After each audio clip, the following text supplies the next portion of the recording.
Good morning, students.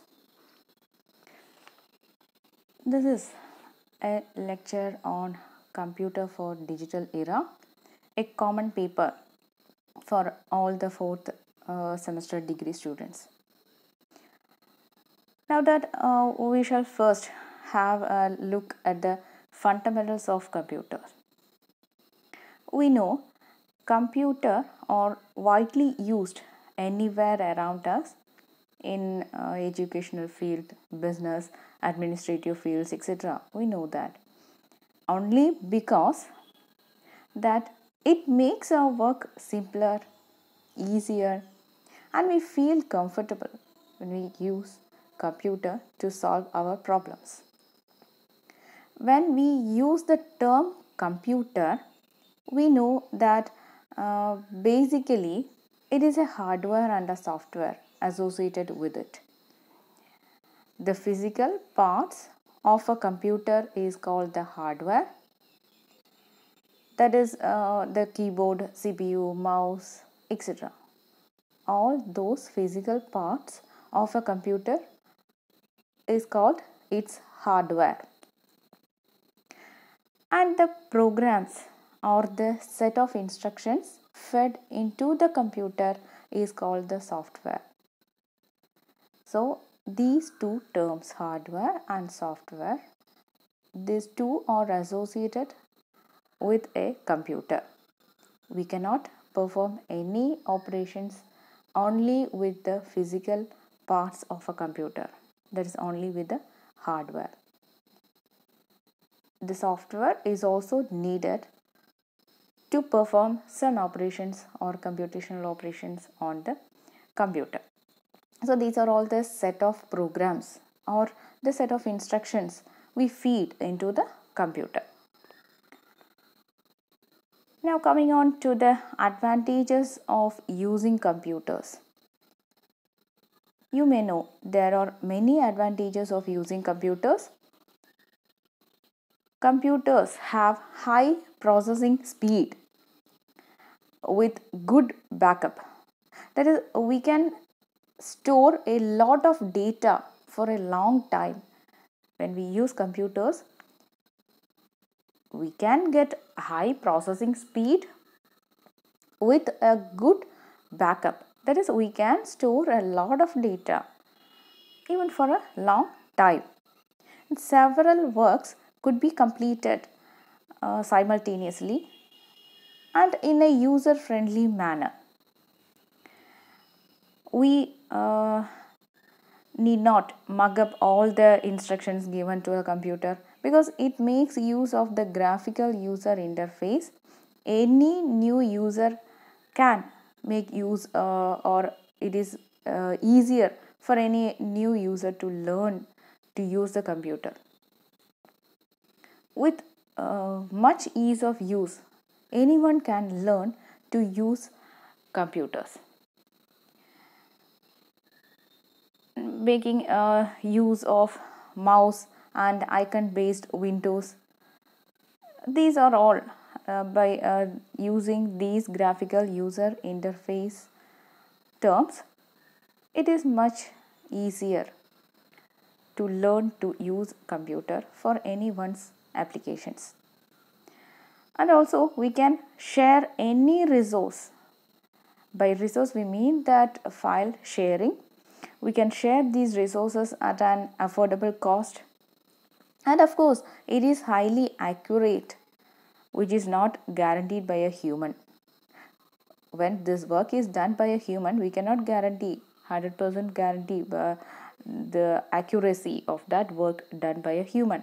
But when this is done by a computer, we can guarantee if the instruction given to the computer is accurate, of course the outcome of the processing will also be highly accurate.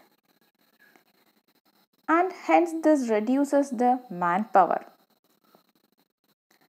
So these are all the advantages of the computers, and I know you are all familiar with all these advantages of the computers. Then we shall see the role of computer in modern society. We know, of course, these The computer is used in almost all field, in educational field, business, and everything. In every field we are now making use of computers, and we cannot imagine a work done without a computer, or a business organization running out without computer. So these are all the terms we know well. And again, we shall rewind the role of computer in the modern society. First one, e-governance. As you know, e-governance is the application of IT for delivering government services or exchange of information or integration of various standalone systems between government to the citizen, and government to business, and government to government, and government to employees. For these exchange of information between the government and citizen or government and employees, computer plays an important role, because all these information exchange is possible, or these exchange of information is done through computers, and this is being used in almost all field of agriculture, medicine, policing, finance, education, etc. So all sorts of e-governance is done currently through the use of computers. And second one is the information systems. It is an integrated set of components for collecting, storing, and processing data. And it is also used for providing information and knowledge to the citizens. So for this exchange of information, that is for collecting information, storing information, and for processing information, and also for providing information to somebody else, we currently make use of computers in this field also. The next one is Internet and World Wide Web. We know World Wide Web, or WWW, or commonly known as web, is an information system where documents and other web resources are identified by the URLs, Uniform Resource Locator, which may be linked by hyperlink. So the use of hyperlink or the use of web pages is made possible only with the use of World Wide Web, or usually we use the term web. These are all accessible over the internet. Internet, as we know, it is a network of connected computers that the web works on. The World Wide Web works on internet. So internet is a network of connected computers, and World Wide Web forms an interface to use web pages, and it helps to make use of hyperlinks in our web pages. The next one is the big data analytics. Big data analytics is a computer process of examining big data to uncover some information. That is from very huge data.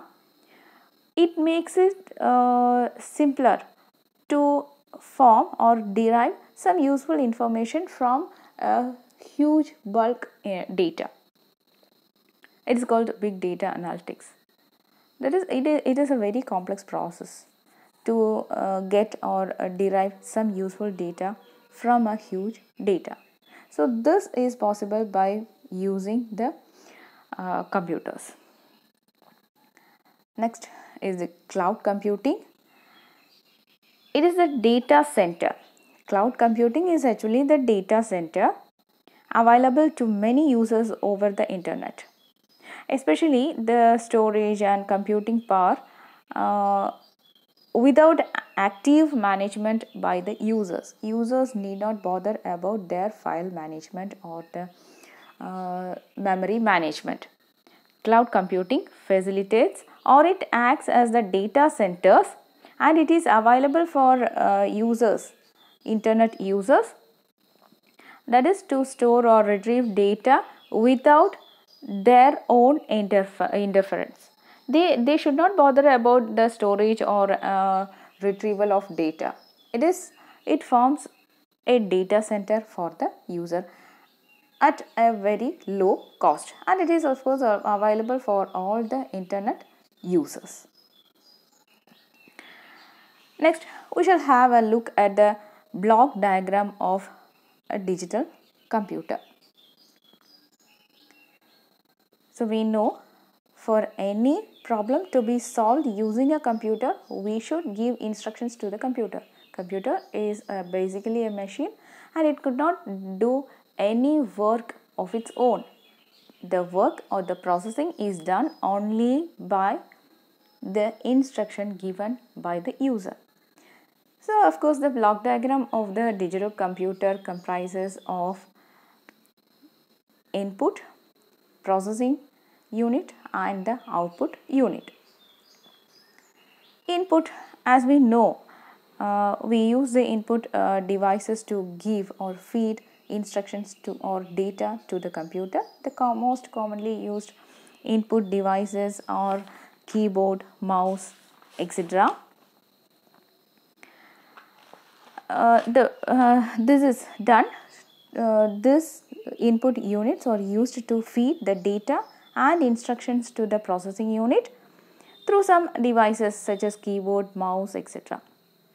And this keyboard can translate the user input into electronic pulses, which can be easily understood by the processor.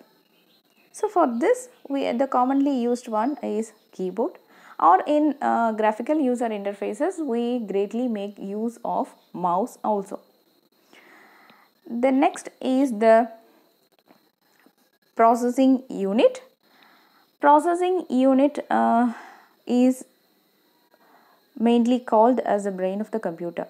That means all the processing, all the computational work are done inside the processing unit. The user input is fed into the processor or central processing unit. It is called the CPU, central processing unit, and all these user input will be fed into the processing unit. This unit forms the brain of the computer, and it is responsible for doing all the calculations, problem solving, decision makings, and controls all the other elements of the computer. So the processing unit itself contains three more components: the storage, control unit, and the ALU. Processing unit or the CPU contains three components: storage, control unit, and ALU. Storage, as we know, it is responsible for, we have to store the data, processed or unprocessed data inside the computer, so that we can make use of it later. Storage is, by storage we mean primarily the primary storage section, that is the main memory within a computer. This main memory holds the data in terms of programs or files. We can store the data as program, or the data could also be stored as files. And this stored data can be retrieved at any time. The data stored can be accessed and used whenever required by the CPU for further processing. This memory unit is called the primary storage or the main memory. The storage capacity of any computer will be measured in terms of bytes. Byte is the space required to store 8-bit characters or alphabet or digit inside the memory unit. So the next component of the CPU is the control unit. This unit coordinates the activities of all the elements of the computer. Control unit is mainly used for controlling all the elements of the computer. It does not do any calculations, but It is meant for data manipulation. It is not meant for data processing, but it is meant for data manipulation because it controls the flow of data between each elements of a computer.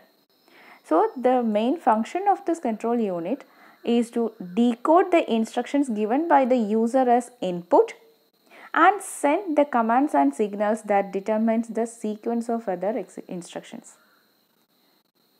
So this is the function of the control unit, to decode the instructions given by the user and send these instructions as commands and signals, and these signals determine the sequence of execution of the instructions. The next part is the arithmetic logic unit, ALU. This unit is responsible for all the arithmetic operations, that is addition, subtraction, multiplication, division, etc. And also it performs all the logical operations such as AND, OR, NOT, and all the relational operations such as comparison of numbers. So the arithmetic logic unit performs all the arithmetic operations, relational operations, and the logical operations. The next one is the output unit. As we said earlier, all the processing will be done within the CPU, and the processed data has to be given back to the user. This processed data or the result of the processing will be displayed back to the user in an understandable format, and this is done by the output unit. So the process of decoding the processed result in a user understandable format is called the output. And the most commonly used output devices are monitor, or sometimes printer, or sometimes we may use projector as the output device. So this is the block diagram of a computer system, or this explains the different blocks of a computer system. First one is the input unit, and next is the processing and the output unit. Input unit, that is used to give data into the or instructions into the computer, that is done through keyboard. Processing unit, it is the brain of the computer, that is called the central processing unit. It contains three more basic components: storage unit, control unit, and arithmetic logic unit. Storage unit is meant for storing the data. The data should be stored so that it could be retrieved when we need the data back. So it is the storage unit is the memory unit within the computer, and the second one is the control unit. It is meant for data manipulation. That means it controls all the activities of all the other elements of a computer.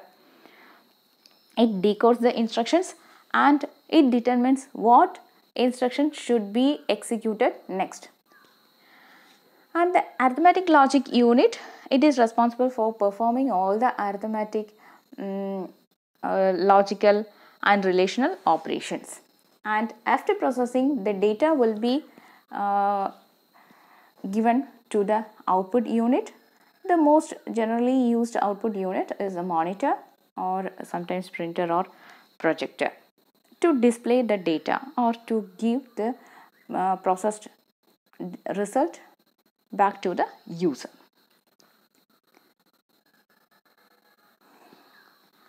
Next, working principle of computer.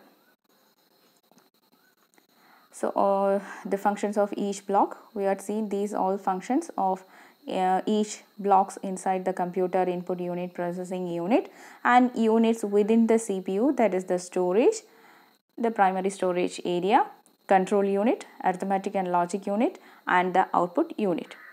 So I hope you are clear with this, with the block diagram. Now, working principle of a computer.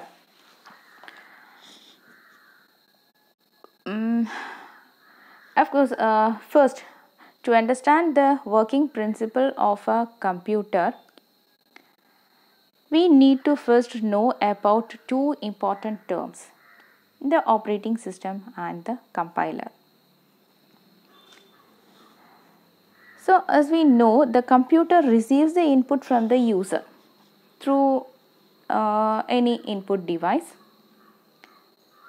and this data should be given to the processor, and the processor, after processing the data, it should be given to the output device. So, there must be a control over all these functions of a computer, and these control is done by the operating system. So, first to understand, to get into a view of the working principle of the computer, we must first know the term operating system. Operating system provides basically it provides an interface between the user and the hardware. As we know, nothing could be done only by using the hardware of a computer. There should be some software, and to make use of some software inside the computer, we must have an interface between the user and the system. The computer receives the input from the users through the user interface provided by the operating system. So, the operating system is a software that is installed within a computer, and all the other softwares are installed over this operating system.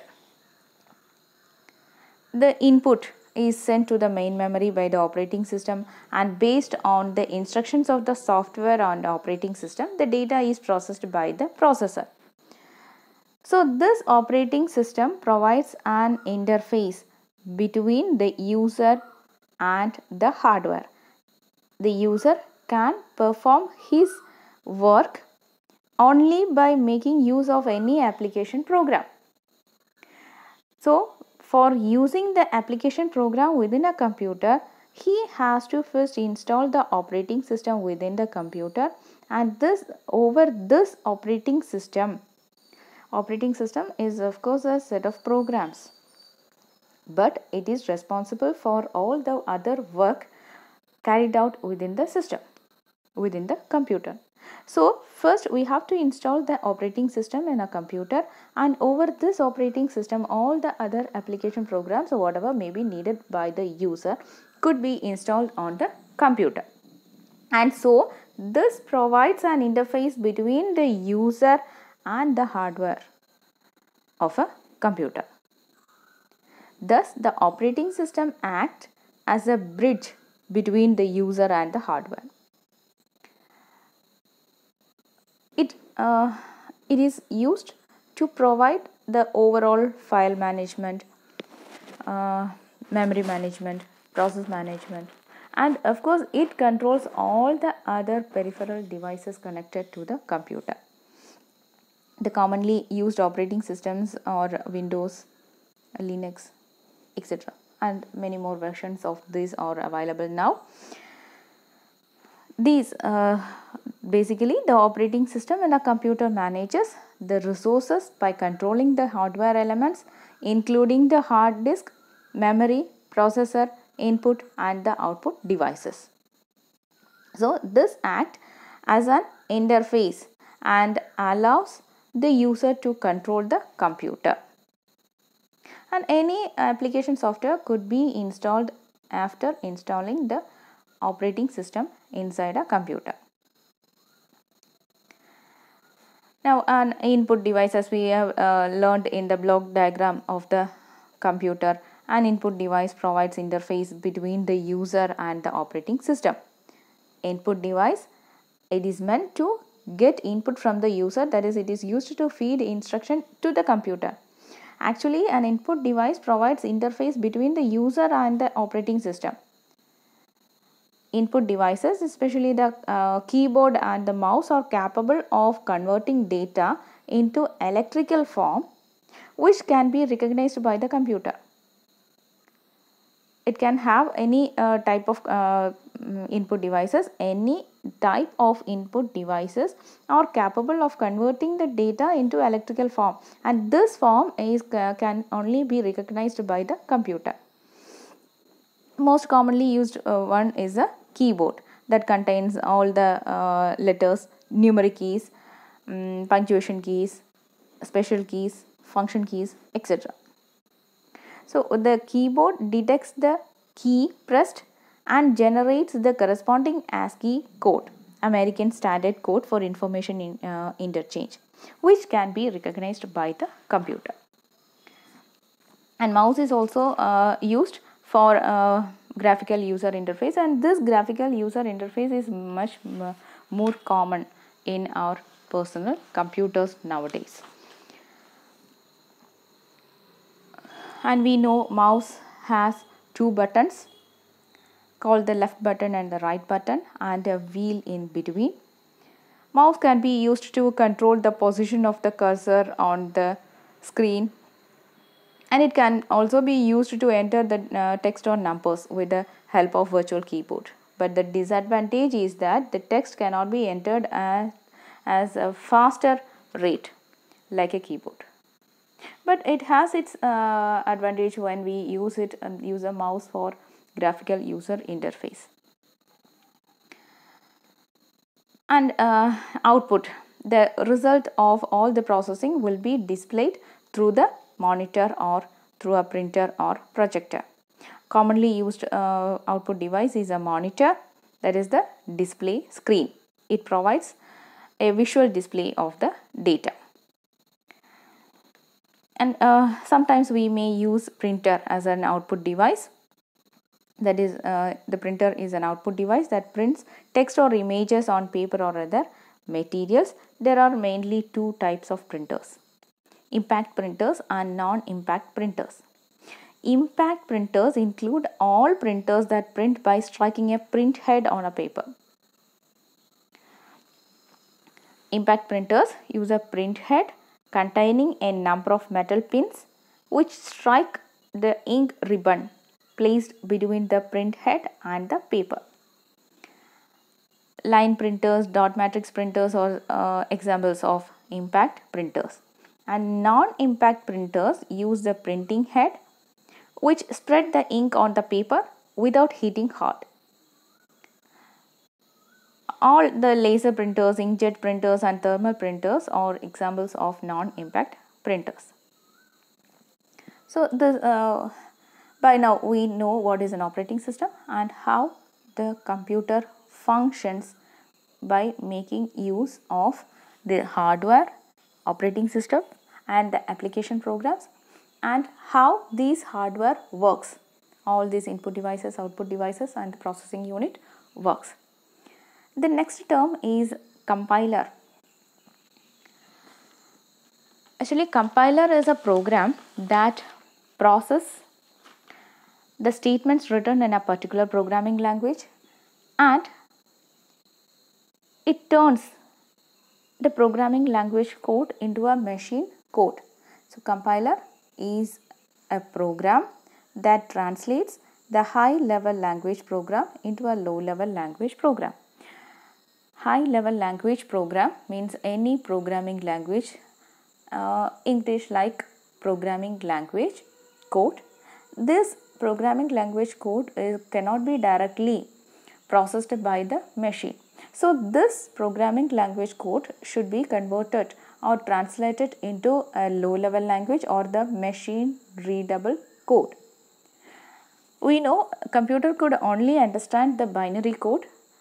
So the machine readable code is essentially a binary code. Our programming language or program written in any programming language should be converted into a low level language. Low level language means machine language, machine readable language, that is in binary code. At this time of compilation process, if there is any error, the compilation error will be displayed to the user. So the working of a compiler is, first, the source code, that is the code written in any programming language is called the source code. The source code is converted into a machine code using the compiler. The compiler translates the source code into a machine code, and if there is any compilation error, it will be shown to the user, or else the output will be displayed with the screen. So this is the function of the compiler. It is also a program. So OS, operating system, and a compiler, both are essentially set of programs, and these forms the basic programs for execution of user instructions in a computer. So next is the types of computers and their specifications. Types of computers. Essentially, there are many types of computers that are being used for specific purposes. Computers can be classified into basically three types based on the principle of operation and configuration. So based on the principle of operation and configuration, computers can be broadly classified into three types: analog computers, digital computers, and hybrid computers. So analog computer, it is a type of computer that uses the continuously changeable aspects of physical phenomena. That is, the operation of analog computers depends highly on physical aspects such as electrical, mechanical quantities to model the problem being solved. So as it depends on the physical aspects or physical phenomena such as electrical and mechanical quantities, it lacks accuracy. And it is built with electronic components like transistors, diodes, etc. It seems to be big in size also. So it lacks accuracy and it is larger in size. The second classification, that is the digital computers. We know all our personal computers and laptops that we use today belongs to this category, digital computers. That is, any of a class of device capable of solving problems by processing information in discrete form can be classified into a digital computer. It operates in data using the 0 and 1. That is, it operates in digital form using the binary coding 0 and 1. It is designed using digital integrated circuits that have two levels of input and output, that is 0 and 1. It uses only the binary values, in which the voltage variations are either 0 or 1. It is of course of high speed, and it is desirably accurate to solve more complex problems. There are two types of digital computers: general purpose digital computer and specific purpose digital computer. General purpose digital computer is a computer system that can be programmed to perform a large number of tasks. That means it can be used for generic purposes for all kind of tasks. It is programmed in such a way that the users can interact with them in a variety of ways to meet the broad range of use. So users can make use of these general purpose computers for almost all of their needs. And users can of course interact with the system in many ways. It is not used for a specific purpose. But for specific purpose digital computers, it is meant for a specific purpose. Like for example, automatic teller machine, ATM. It could be used for that purpose only. We cannot use it for any other purpose. So for like ATM or an automatic washing machine, or controlling the military planes, or making use of other defense oriented applications. For these applications, these are all specific. These are all built for a specific purpose. It cannot be used for any other purpose. So specific purpose digital computers are mainly used for the purpose for that it is built. It could not be make use or in any other field of applications. And our next category is the hybrid computers. Hybrid computers, as we see, the digital computer and analog computer has its own advantages and disadvantages. Hybrid computers combines all the features of the analog and the digital computers, so that we can get the advantages of both analog and the digital computer. So it exhibits the features of analog and the digital computers. The digital component in a hybrid computer normally serves as the controller and provides logical and numerical operation. The digital component within a hybrid computer forms a controller and it provides the logical and numerical operation. The analog part of a hybrid computer serve as a solver of differential equations and other mathematical complex equations. So thus the digital part and the analog part of this hybrid computer when we use as a combination of both analog and digital part of a computer, it can be used to solve a wide variety of problems. So this hybrid computers can have the advantages of both analog and the digital computers. And based on the performance, speed, size and cost, this hybrid computers can be classified into supercomputers, mainframe computers, mini computers and microcomputers. Supercomputer is a computer with a high level of performance as compared to a general purpose computer. When compared to a general purpose computer, these supercomputers have a high level of performance. The performance of this supercomputers are measured in terms of floating point operations per second. For any other general purpose systems, the performance is measured in terms of million instructions per second. That is in between 200 to 300 gigabytes. For supercomputers, the performance, it is of high level performance, and this performance is measured in terms of floating point operations per second. Mainframe computers, it is actually mainframe computers are built for specific large organizations. It is informally called as mainframe or big iron. It is a computer used primarily by large organizations for critical applications. That means for large organizations that may need to process bulk data.